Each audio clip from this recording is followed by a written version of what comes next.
자, 오늘 말씀은 신약성경 마태복음입니다. 마태복음 17장입니다. 마태복음 17장 14절에서 21절에 있는 말씀입니다. 마태복음 17장 14절에서 21절에 있는 말씀.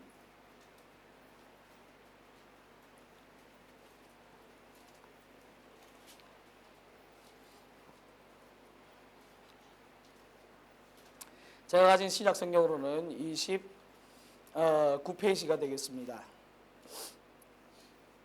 신약성경 29페이지 마태복음 17장 14절에서 21절에 있는 말씀 우리 서로 교독하여 읽도록 하겠습니다. 마지막은 함께 읽도록 하겠습니다. 21절이 없습니다.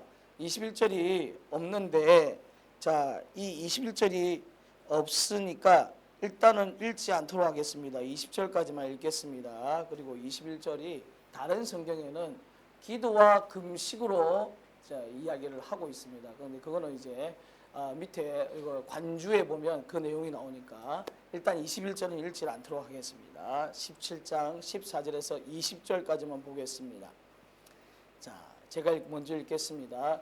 저희가 무리에게 이르매 한 사람이 예수께 와서 꿇어 엎드려 가로되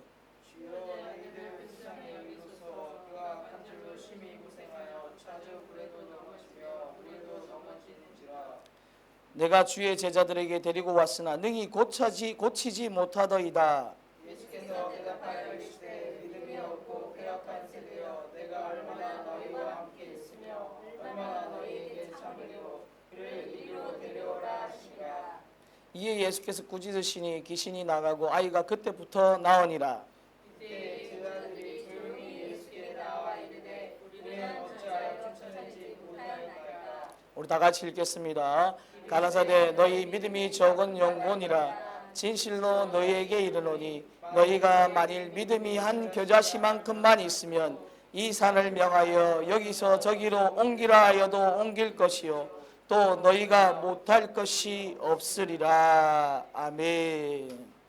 다른 성경에는 27절에 어떻게 이야기하고 있냐, 그 밑에 이제 간절을 보면 아시겠죠. 이제 헬라 성경에는 헬라어로 되는 원본 성경에는 원본이 없어요. 헬라어 성경에는 원본이 아니라 헬라어 성경에는 원본 자체가 없어요. 전부 다 필사본이에요. 사본이에요. 사본. 근데 어떤 사본에는 21절에 이 말씀이 있고 어떤 사본에는 이 말씀이 없는 거예요. 그래서 이제 이 말씀이 빠져 있습니다. 그런데 이 마태복음에 나오는 말씀이 마가복음에도 나오고 누가복음에도 나오거든요. 그런데 이제 이 마가복음에 나오는 누가복음에 나오는 말씀을 참조하여 볼 때 이 말씀이 일리가 있다라고 생각이 되는 거죠. 그래서 마태복음 17장 21절에 어떻게 되어 있냐면 기도와 금식이 아니면 이런 유가 나가지 아니하느니라. 그죠? 그래서 마가복음의 구정에 보면 기도 외에는 이런 유가 나갈 수 없느니라. 비슷하잖아요. 그러니까 이제 아하, 이런 말씀이 있구나 이 생각을 우리가 하시고 오늘 말씀을 본문을 보면 좋겠습니다. 자, 오늘 말씀은요. 자, 이게 제가 가진 성경 2페이지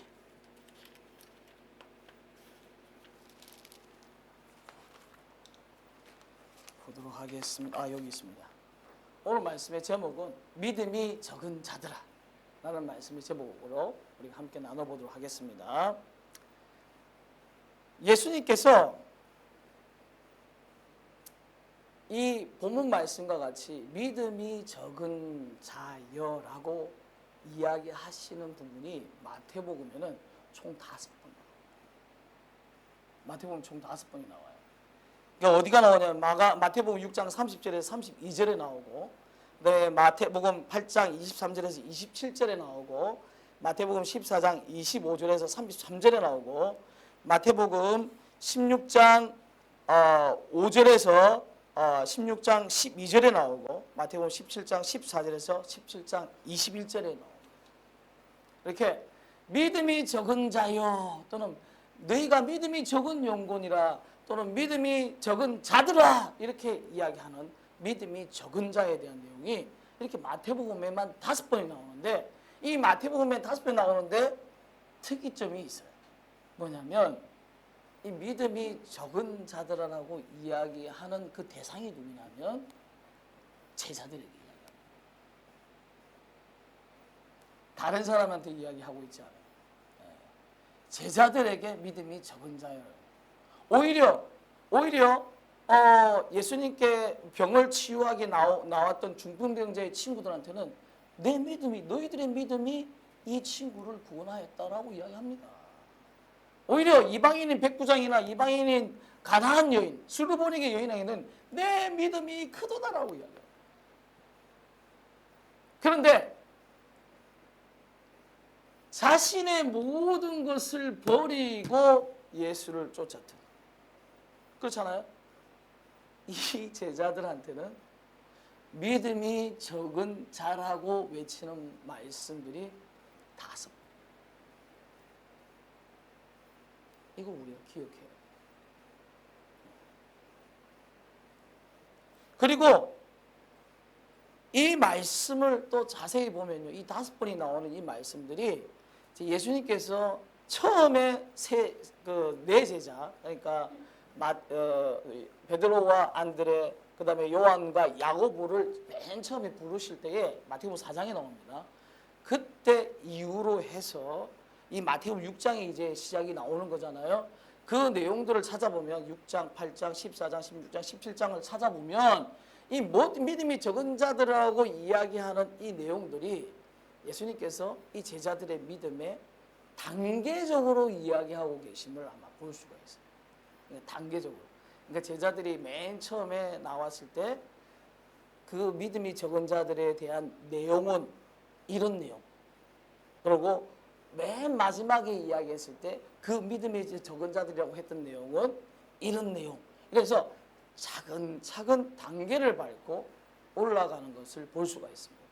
그러니까 그 말은 무슨 말이냐면 믿음은 성장해야 된다는 거예요.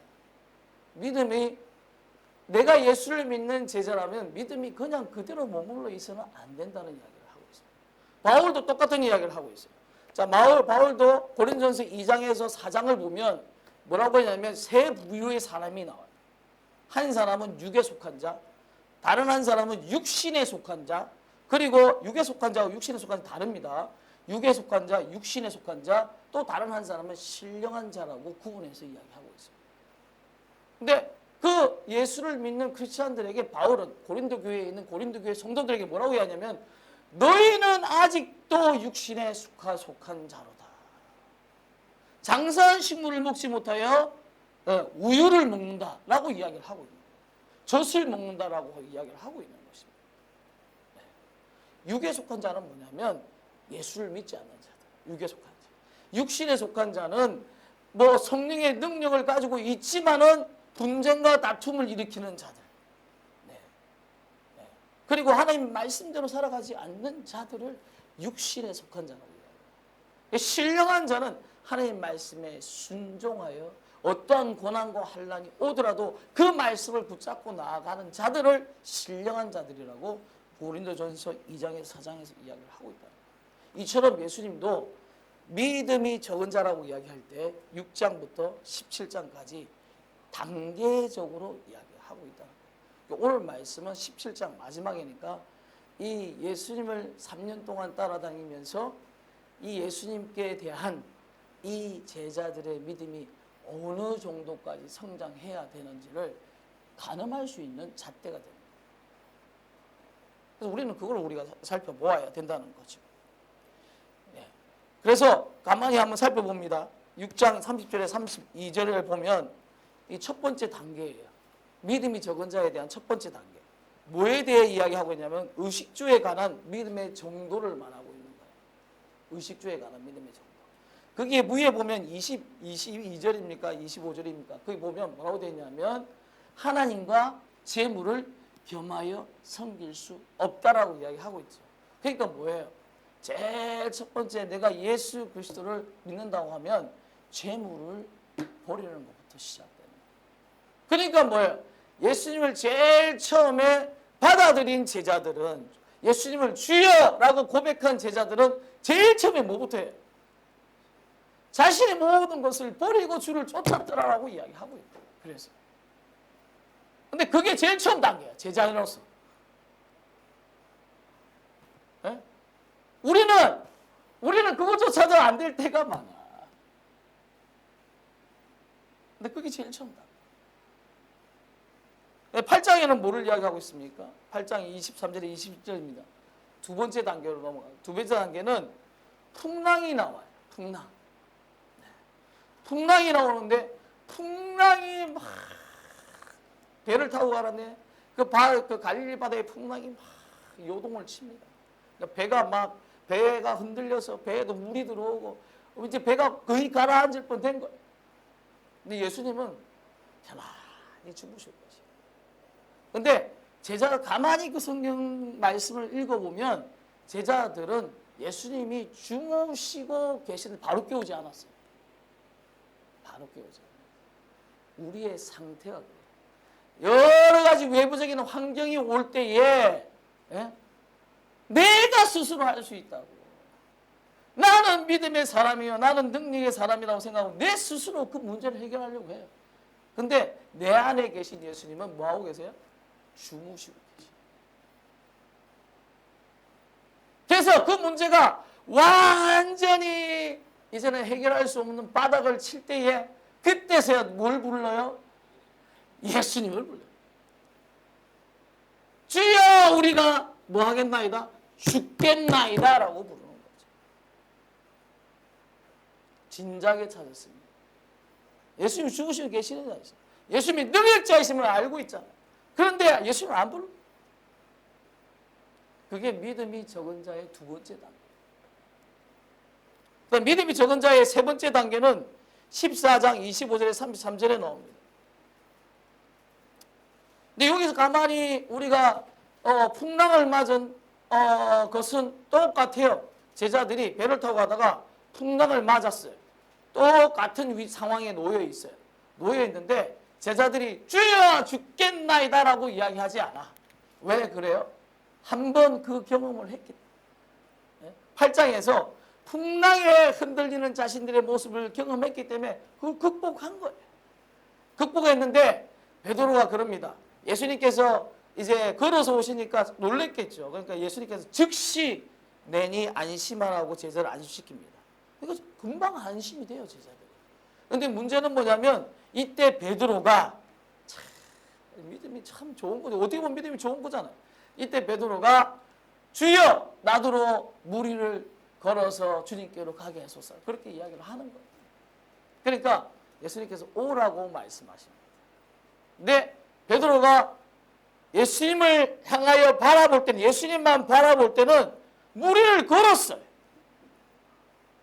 그런데 그 주변에 무리를 걷다가 바람이 그를 스치고 바람이 그를 흔들어 버리니까 뭐예요? 마음에 내가 빠져 들어가지 않을까라는 외부적인 환경에 영향을 받는 것이 아니라 베드로 자신의 마음에 흔들림을 받는 거지. 그래서 예수님께서 야, 왜 바람에 넘어지느냐고 말씀하지 않아. 왜 바람에 넘어지냐고 말씀하지 않아요. 뭐라고 이야기합니까? 예수님께서 베드로에게 뭐라고 이야기합니까? 예수님께서 제 베드로를 즉시 건져주시면서 뭐라고 이야기합니까? 왜 의심하였느냐.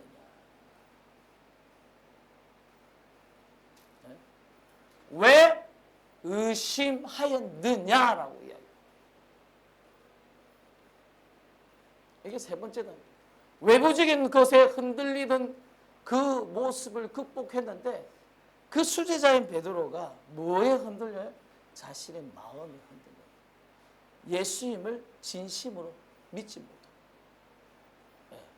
나중에 또다시 이야기하겠지만 이 베드로가 한번 생각해 보세요. 베드로가 물에 빠져 들어갈 때는 뭡니까? 그게 뭐 10분이 걸려요? 20분이 걸려요? 물에 빠져 들어가는 것은 순간입니다. 그래서 예수님께서 뭐라고 이야기합니까? 즉시, 거기 적혀 있습니다. 즉시 손을 내밀어. 그를 건져주시고. 네? 우리의 믿음은요, 순간순간 찰나찰나요. 네? 내가 믿음이 있다고요? 나는 믿음이 없습니다. 이걸 인식하는 것부터 시작되는 믿음이라는 것은. 순간순간 찰나찰나요. 자, 16장 5절에 12절에 네 번째 단계가 나옵니다.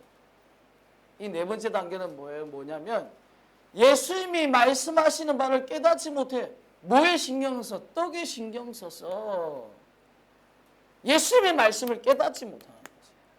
예수님이 뭐라고 말씀하시는지 깨닫지 못합니다. 정작 예수님의 말씀을 들어야 되는 그 순간, 예? 다른 것에 신경 쓴다고 예수님 말씀을 진실로 깨닫지 못하는, 이게 네 번째 단계. 그리고 마지막 다섯 번째 단계, 오늘 본문 말씀이에요. 오늘 본문 말씀에 뭘 이야기하고 있냐? 기도가 없는 믿음에 대해서 이야기합니다. 예.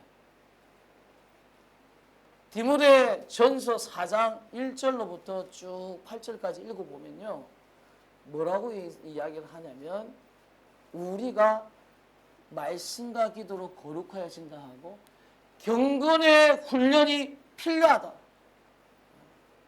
육체적인 연습은 연습도 유익하나 경건의 훈련은 내생 영혼을 건지는 일과 구원과 관련이 되어 있는, 제자라면 반드시 행해야 될 일이 바로 기도와 말씀. 그래서 예수님께서도 기도가 없는 제자들을 책망하시는 것입니다. 기도가 없이는 권능도 나타날 수가 없어요. 왜? 그 권능의 주체자가 누구냐면 성령님이신데, 여러분 한번 생각해 보세요. 자, 우리가 뭡니까? 영과 혼과 육으로 이루어졌다. 오늘 베드로전서 5장 16절부터 줄거리 읽었지 않습니까? 21절까지 줄거리 읽었지 않습니까? 그 읽을 때에 뭐라고 이야기하냐면 우리의 영과 혼과 육이 예수님이 오시는 그날까지 흠없이 보존되기를 원하노라 그랬잖아요. 그죠? 자, 그런데 혼은 뭐 우리가 이야기할 때 지정의라고 이야기하고, 육체는 우리가 가지고 있는 우리의 몸을 이야기하는 거예요. 그런데 보세요. 영은 뭐냐면, 영은 성경 말씀을 볼 때 영은 양심을 이야기해요. 첫 번째 양심. 두 번째는 직관을 이야기해요. 직관, 또 다른 말로 하면 계시라고 이야기합니다. 어떻게 아시냐면 예수님께서 딱 영의 사람이시잖아요. 예수님은 가룟 유다가 처음부터 배신할 것을 알고 계세요. 그리고 바리새인과 서기관들이 와서 예수님께 선생이여 하고 외치지만 그 마음에 뭐가 들어있는지 처음부터 아시는 거예요. 직관, 계시, 바로바로 아는 거지. 근데 그게 왜 그게 가능하냐 하면 예수님이 처음부터 기도하는 사람이에요. 기도하는 분이셨기 때문에 이 땅에 육신의 몸을 가지고 오셨지만 항상 기도해요. 어떻게 기도해요? 밤이 맞도록 기도하고 새벽 오히려 미명에 기도하고, 예? 그리고 늘 찾아다니는 겟세마네 동산에 늘 가시는 흔적을 봅니다. 그리고 땀이 핏방울이 되기까지 기도하는 모습을 보시는 거예요. 뭐냐? 성령님과 항상, 하나님과 항상 영적인 교통을 하는 거예요. 영의 이야기, 우리가 영에 관한 것이라고 하면 영적인 교통을 이야기하는 거예요. 쉽게 이야기하면. 네? 그래서 우리가 뭐라고 합니까? 데살로니가전서 5장에 항상 기뻐하라, 쉬지 말고 기도하라. 영의 교제가 있어야 된다. 그 기도를 우리는 교제라고 이야기하고 호흡이라고 이야기하는 거예요. 그래서 그런 영적인 교제가 있어야 성령님이 우리 안에서 역사를 하시는 거지. 당연한 이야기 아닙니까? 그러니까 지금 이 부분의 말씀에서 17장에서 기도가 없이는 이런 능력이 나타나죠. 내가 제자가 되었다 하면 내가 제자라고 한다면 마지막 믿음의 단계는 기도의 능력이 나타나. 내 안에서 본능이 나타나야 된다는 것을 이야기하고 있는 것입니다. 지금 저와 여러분은 어느 단계의 믿음에 속해 있습니까? 예수님과 함께하는 시간이 많으면 많을수록 그 믿음의 수준도 높아져야 되는 거예요. 네? 언제까지 우리가 믿음이 없는 자로서, 믿음이 적은 자로서 머물러 있어야 되겠습니까? 근데 여기서 말하는 믿음이 적은 자라는 것은, 적은 자라고 이야기하니까 어떤 믿음의 분량에 대해서 이야기를 하고 있는 것처럼 느껴져요. 근데 이 믿음이 적다는 것은 믿음의 분량에 대해서 이야기하고 있는 것이 아닙니다. 네? 만약에 믿음의 분량에 대해서 이야기하면 믿음이 가장 큰 자는 어떤 사람이 믿음이 가장 큰 자예요? 믿은 연수가 오래된 사람이 가장 믿음이 큰 사람이에요. 그렇잖아요? 믿음이 가장 큰 자는 믿음의 연수가 오래된 자가 가장 큰 자예요. 그러나 오늘 본문 말씀을 보면 17장 한번 보십시오. 오늘 본문 말씀을 보겠습니다. 오늘 본문 말씀 보면 예수님께서 이 믿음에 대해서 이야기를 할 때에 20절입니다. 가라사대 너희 믿음이 적은 용곤이라 하시고 그러고 난 다음에 진실로 너희에게 이르노니 너희가 만일 믿음이 얼마만큼요? 한 겨자씨만큼만 있으면, 한 겨자씨만큼만 있으면이라고 이야기했어요. 겨자씨는요 아주 작아서 아주 작은 알갱이라서 어떻게 보면 저같이 이렇게 지금 이게 뭡니까 이제 그 노안이 온 사람은 봐도 잘 안 보일 정도. 근데 그렇게 안 보이는 그 믿음만 있으면 이 산으로 저 산을 옮겨오라 해도 옮겨질 거라고 이야기하고 있죠. 그러니까 이 믿음이 양의 분량을 이야기하고 있는 것이 아니라 수의 분량을 이야기하고 있는 것이 아니라 믿음이 겨자씨만큼만 있으면 말 자체는 뭐냐를 이야기하자면 믿음이 그 순간 그 현재 없다라고 하는 이야기인 거예요. 그래서 그 앞절에 보십시오. 그 앞에 보면은 자 17절입니다. 예수께서 대답하여 가르치되 믿음이 뭐라고요? 없고 패역한 세대예요. 제가 말씀드리잖아요. 믿음은 내가 뭐 믿음이 많다, 내가 믿음이 있다, 그게 믿음의 분량으로 계산할 수 있는 것이 아니라는 거예요. 믿음의 수로 계산할 수 있는 것이 아니라는 거예요. 믿음은 그러면 뭐냐? 믿음은요 예수님과 나와의 관계를 이야기합니다. 내가 얼마만큼 오랫동안 믿었어라는 문제가 아니고 내가 예수님을 진심으로 순간순간마다 의지하느냐 의지하지 않느냐, 이게 믿음이 적냐 크냐를 이야기하고 있습니다. 자 보세요. 자 여러분 저 가나안 여인 나오잖아요. 마태복음 보면 가나안 여인에 대한 내용이 나옵니다. 자 이 가나안 여인이요. 자 가나안 여인이 예수님께 나왔을 때 처음에 뭐라고 이야기하냐면 이 가나안 여인이 주 다윗의 자손이여라고 이야기해요. 그리고 예수님이 나는 이스라엘에게 보내졌지 이방인들에게 보내지지 않았다.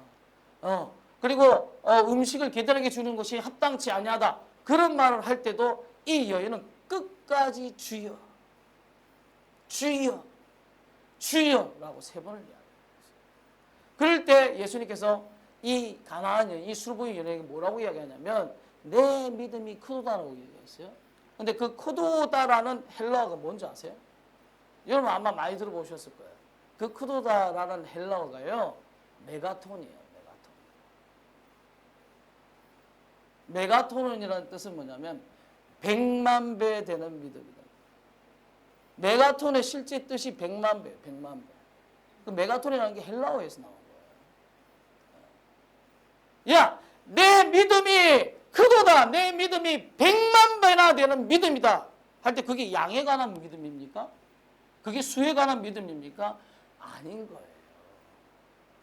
이 여인은 주 다윗의 자손이라고 이야기한 걸 생각해 보세요. 이 여인은 이방 여인이야. 이방 여인이면 예수 그리스도에 대해서 몰라요. 다윗의 자손이라는 것은 유대인들만 사용하는 그 단어예요. 다윗의 자손이 메시아를 의미한다, 그리스도를 의미한다는 것은 아주 그 율법에 뛰어난 그 유대인들이 알고 있는 그 단어란 말이에요. 그런데 그 단어를 이 이방 여인이 사용하고 있다는 말은 내가 내 딸을 고치기 위해서 예수님을 따라다녔다라는 것을 전제로 하고 있다. 그리고 유대인들에게 예수님이 어떤 분이신가라는 것에 대해서 질문하고, 그리고 그분이 어떤 분이시기에 저런 일을 행하느냐에 대한 이해와 깨달음이 있었다라는 것을 이야기하고 있는 거예요. 그러니까 주 다윗의 자손이라는 게 그냥 나오는 게 아니란 말이에요. 그러니까 그것도 이방 여인이에요. 그러니까 딸 하나를 고치기 위해서 예수님을 따라다녔고, 예수님에 대해서 더 알고자 했고, 그 예수님을 정말 나의 딸의 병을 고쳐주는 주님이심을 믿었다는 거예요. 메시아이심을 믿었다는 거예요. 그렇기 때문에 주 다윗의 자손이라는 말이 나올 수 있는 거예요. 그리고 어떠한 예수님의 그 유혹에도, 그 믿음을 흔드는 그와 같은 시험에도 능히 예수님은 나의 딸을 고쳐주실 수 있는 메시아이신, 그리스도이신 주님임을 끝까지 의지하고 믿었다. 그럴 때 예수님이 이야기하시는 거예요. 내 믿음이 크도다. 내 믿음이 크도다. 라고 이야기하고 있는 것입니다. 자, 이렇게 예수님께 초점 맞추어서 가는 것, 예수님만 바라보고 가는 것, 순간순간마다 매일 흔들림 없이 예수님의 초점 맞춰서 가는 것, 그게 곧 믿음이라. 근데 그 믿음이 때로는 뭐예요? 때로는 재물에 흔들릴 수 있고, 때로는 외부적인 환경에 흔들릴 수 있고, 때로는 내 마음의 의심 때문에 넘어질 수도 있고, 이렇게 흔들리고 넘어지고 쓰러지는 거예요. 그게 곧 믿음이라는 거예요. 그래서 이렇게 바라볼 때 300년 동안 하나님과 동행한 에녹이 대단한 거예요. 300년 동안 동행한 그 에녹이 대단한 거예요. 오직 예수만 바라보고, 그러니까 하나님이 데리고 가시는 거예요. 오직 하나님만 바라본 거예요. 그러니까 하나님이 데리고 가시는 거예요. 아브라함을 처음 불렀을 때 그는 갈 바를 알지 못하고 나왔어요. 그때 믿음의 조상, 그때 그 아브라함을 믿음의 조상 부른 거 아니에요. 이 아브라함이 믿음의 조상이 될 수 있었던 이유는 이삭을 바쳤을 때의 믿음의 조상. 자신의 하나뿐인 아들, 분신과 같은 아들을 하나님 앞에 내어 드렸을 때에 그만큼 나의 모든 것을 하나님께 맡긴다고 했을 그때에 하나님은 아브라함을 믿음의 조상으로 삼으십니다. 믿음이라는 것은 이런 것이다. 그럼에도 불구하고 자, 우리 한번 보십시다. 자, 예수님께서 제자들을 3년 동안 가르쳤어요. 그렇잖아요? 예수님께서 제자들을 3년 동안 가르칠 때에 예수님 곁에서 제자들이 뭐라고 했어요? 예수님 말씀하실 때, 네, 알겠나이다. 네, 이해했나이다. 깨달았나이다. 그렇게 이야기하잖아요. 그 예수님께서 천국 비유 13장에, 마태복음 13장에 보면 천국 비유에 대해서 막 이야기를 하셨어요. 자, 그러면서 맨 마지막에 예수님이 이렇게 합니다. 너희들은 이제 이 천국의 비하에서 깨달았느냐? 이렇게 이야기하니까 이 제자들이 뭐라고 이야기하냐면 예수님, 저희가 깨달았나이다 라고 이야기해요. 예수님이 뭐 씨 뿌리는 비유, 뭐 여러 가지 비유를 이야기하실 때 우리가 깨달았나이다 라고 제자들은 이야기했어요. 그죠? 그런데 보세요. 요한복음 20장 9절을 보든지 누가복음 24장 25절을 보면요. 이 예수님께서 16장 이후로, 마태복음 16장 이후로 뭐라고 이야기하냐면 내가 이제 서기관과 대제사장과 서기관과 바리새인들에게 붙잡혀서 이제는 십자가에 달려 죽게 되리라 라고 이야기했을 때에 그들은 그 뜻이 무슨 뜻인지 전혀 몰랐어요. 3년 동안 예수님께서 그들을 붙잡고 가르치시고 그들을 붙잡고 이야기하셨는데도 불구하고 그게 무슨 말인지 깨닫지 못했어요. 네, 한번 잘 생각해 보세요. 그들이 예수님의 십자가의 부활 사건을 깨달은 것은 예수님이 직접 그들에게 나타나셔서 내가 부활했다라고 그들에게 보여주셨을 때 그제서야 예수님이 부활 사건에 대해서 그제서야 깨닫게. 그래서 누가복음에 엠마오로 가는 두 제자들에게 더디 믿고 더디 믿는 자들이야 라고 이야기를 하잖아요. 예수를 믿는 것이 더디 믿는 거예요. 그게 믿음이 적은 자들의 그 믿음이 적은 제자들이 하는 일이에요. 자신이 모든 것을 버리고 따라간다고 하지만 실질적으로는 믿음이 적은 자밖에 될 수 없어요. 그런데도 우리는 기뻐할 수 있고 만족할 수 있습니다. 왜 그러냐면 그럼에도 불구하고 예수님은 그 제자들을 버리시지 않으십니다. 그럼에도 불구하고 예수님은 그들을 붙잡아 나가십니다. 베드로가 물에 빠져 들어갈 때에 안 건질 수도 있잖아요. 그런데 즉시 손을 내밀죠. 베드로가 자기가 갈릴리 바다로 자기 이제 본업을 찾아서 나가려고 할 때도 그를 그냥 내버려 둘 수 있잖아요. 그러나 그 갈릴리 바다에 찾아가셨어요. 베드로야, 네가 나를 사랑하느냐라고 질문하시는 분이 예수님이시라는 거예요. 그 믿음이 적은 자들아라는 그 외침 속에는 예수님의 사랑이 묻어 있고 내가 예수님 나의 모든 것을 주님께 맡깁니다라고 고백하는 그 순간부터 예수님은 비록 내가 연약하고 믿음이 없고 늘 넘어지는 자일지라도 나를 붙드시는 분이시다. 이것을 믿는 믿음이 중요한 거예요.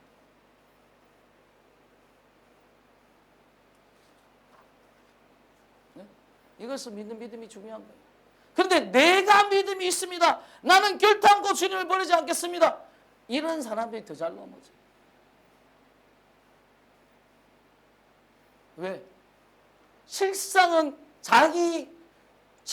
주님을 의지하는 것 같으나 자기를 의지해서 나가는 경우가 많기 때문에. 네?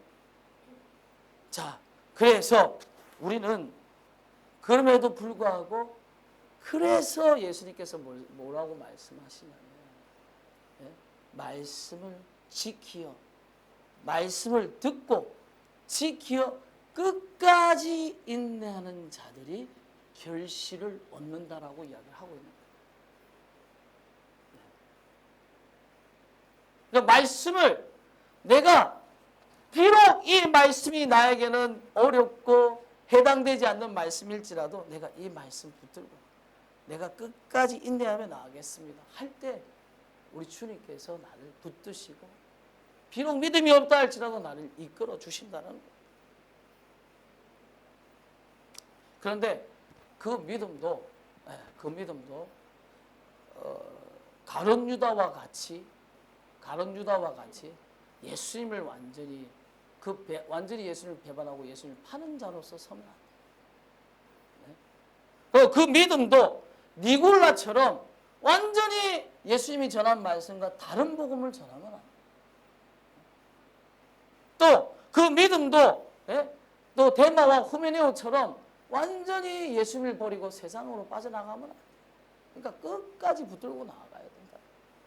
그 믿음도 아예 처음부터 대제사장이나 서기관과 바리새인들처럼 아예 처음부터 예수님을 믿지 않고 아예 처음부터 예수님의 하시는 말씀에 토달기 위해서 예수님이 어떤 말씀하시나 그걸 가지고 이제 증거를 삼아서 예수님을 십자가에 달려 죽이기 위해서 그렇게 나아가는 자들과 같으면 안 돼.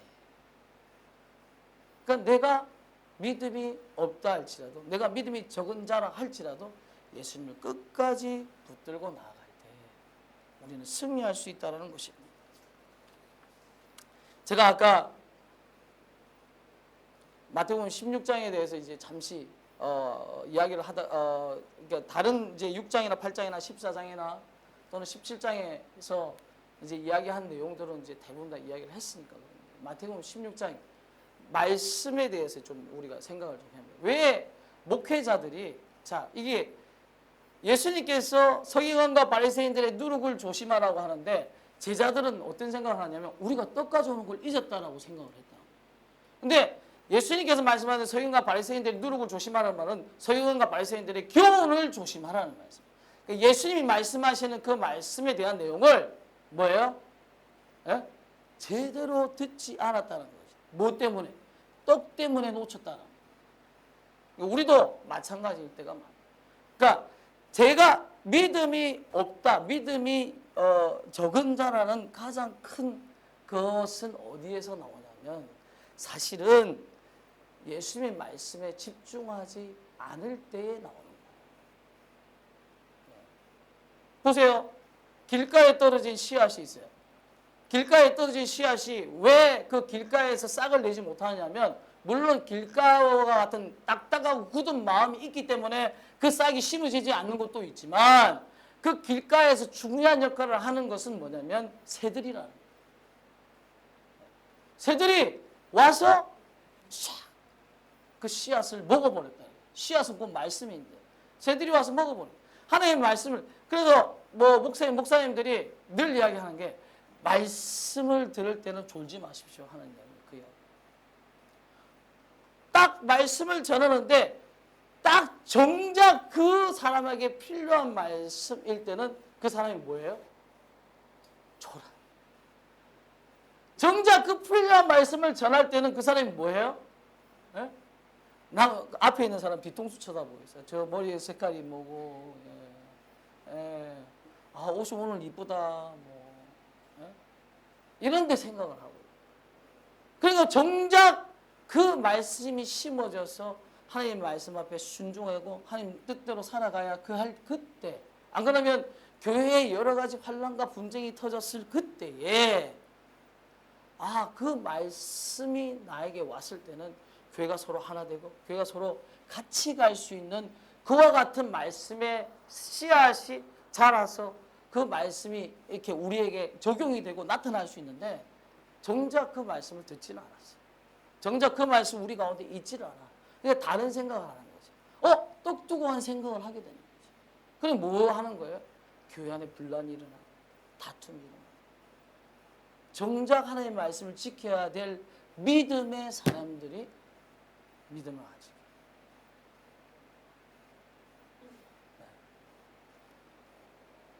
그러니까 우리가 이 말씀을 생각하면서 오늘 말씀을 우리가 깊이 있게 상고해야 됩니다. 마지막으로 기도에 대해서 예수님께서 믿음의 성장의 단계에서 기도에 대해서 말씀을 하셨다 하잖아요. 자, 여기 가만히 보시면 마태복음 10장 1절에 보면 예수님께서 제자들에게 뭘 주셨냐면 권능을 주셨다라고 이야기하고 있습니다. 권능을. 뭐 하는 권능을? 병자들을 고치고 귀신을 쫓아내는 권능을 예수님께서 주시는 권능, 엑수시안이라고 되어 있어요. 엑수시아라고 되어 있습니다. 그 권세라고 되어 있어요. 예수님이 가지고 있는 권세, 그 메시아의 권세, 아무도 건들거나 흔들릴 수 없는 그 하나님의 권세, 하나님의 능력의 아들의 권세를 그 제자들에게 주셨어요. 그런데 그 제자들이 주실 때 그 권세를 헬라어 성경에 살펴보면 제가 여러 번 이야기했잖아요. 헬라어 성경에 살펴보면 그 권세를 뭐라고 적혀 있냐면 엑수시안 푸뉴마톤이라고 되어 있어요. 엑수시안 푸뉴마톤. 그건 무슨 말이냐면 이 권세가 그냥 주는 권세가 아니에요. 성령의 권능, 성령의 권세라. 네, 제가 아까 말씀드렸죠. 성령의 권세가 내 안에 나타나기 위해서는 우리는 뭘 해야 된다고요? 기도해요. 17장에 믿음이 적은 자, 믿음이 없는 자라고 판별난 제자들의 문제는 뭐냐면 기도하지 않았다라는 거예요. 지금 오늘날 많은 목회자들이 평균적으로 기도하는 시간이 5분 미만이라고 해요. 하나님의 능력을 가지고 하나님의 말씀을 가지고 성도들에게 꼴을 먹이고 양떼를 이끌어야 될 그 목회자들이 5분 이내로 기도. 그래서 우리가 마지막 때를 산다고 한다면 정말 기도하는 장소예요. 지금 우리가 지금 이제 한 달 동안 마태복음 28장을 두고 우리 기도를 하고 있습니다. 교회를 두고 기도하고 있습니다. 여러분 힘들고 어렵지만 꾸준하게 계속해서 하나님이 응답하실 때까지 기도하는 저와 여러분이 되었으면 좋겠습니다. 결론을 맺겠습니다. 믿음이 적은 자라는 것은 예수님께서 믿음이 없는 자라는 표현인데 그것은 우리를 완전히 무너뜨리시기 위한 그런 표현이 아니라 우리를 진짜 사랑하시기 때문에 주시는 그런 표현이라는 거예요. 그리고 그 표현은 우리가 순간순간 믿음이 떨어질 때도 있고 믿음이 없을 때도 있기 때문에 우리를 사랑하셔서 다시 한번 예수님의 그 사랑으로 예수님께 집중하도록 이끄시는 그 예수님의 사랑의 표현이라는 거예요. 그리고 그 믿음이 큰 자는 어떤 게 믿음이 큰 자냐면 내 스스로는 내게 주어진 하나님의 일들을 감당할 수 없다라는 사실을 깨닫는 자가 믿음이 큰 자. 오히려 그리고 그렇기 때문에 오직 하나님만 바라볼 수밖에 없고 오직 예수 그리스도만 바라볼 수밖에 없고 그래서 그 예수 그리스도의 무릎 앞에 꿇어서 주여 어떻게 하면 좋겠나이까? 내가 어떻게 살아가야 되겠나이까? 라고 고백하는 자들이 오히려 믿음이 있는 자라. 근데 나는 모든 것을 할 수 있다. 나는 믿음으로 나아간다. 결단한다. 나는 승리할 것이다. 하는 자들은 오히려 생각보다 예수님의 뜻대로 살아가지 못할 때가 많다. 자신의 뜻대로 모든 일을 행할 때가 있다는 거예요. 그래서 우리는 그런 것을 우리가 살펴보고 나의 부족함 때문에 내가 전적으로 예수님을 의지하여 나아가. 내가 부족하기 때문에 그러면 어떻게 해야 됩니까? 말씀을 볼 수밖에 없어요. 내가 부족하기 때문에 그러면 어떻게 해야 됩니까? 기도할 수밖에 없어요. 바울처럼 내가 가진 모든 것을 뺏음과 같이 여기는 거예요. 그리고 오직 주님만 바라보고 나아가. 그럴 때 내 안에서 역사하시는 분은 내가 아니고 성령님이시잖아요. 그래서 갈라디아서 2장 20절에 뭐라고 이야기합니까? 내가 그리스도와 함께 십자가에 못 박혔나니. 이제는 누가 사는 것이라고요? 이제는 내가 사는 것이 아니라 내 안에서 역사하시는 예수 그리스도가 사시는 거죠. 오늘 우리가 믿음이 적은 자라는 주제를 가지고 우리가 서로 말씀을 나누었습니다. 우리는 지금 믿음의 어느 단계에 와 있습니다. 고린도 교회처럼 나는 성령의 능력을 많이 받았어. 나는 능력이 많은 자야. 나는 지혜와 지식과 구변이 뛰어나. 그래서 나는 바울파요. 나는 아볼로파요. 나는 게바파요. 나는 그리스도파라면서 서로 나누어지면서 내 믿음이 잘났네. 너 믿음이 잘났네. 하면서 분쟁하고 나아가는 자들이 신령한 자입니까? 믿음이 있는 자입니까? 능력이 있는 자입니까? 아니라 바울은 그러면서 고린도 2장에 말합니다.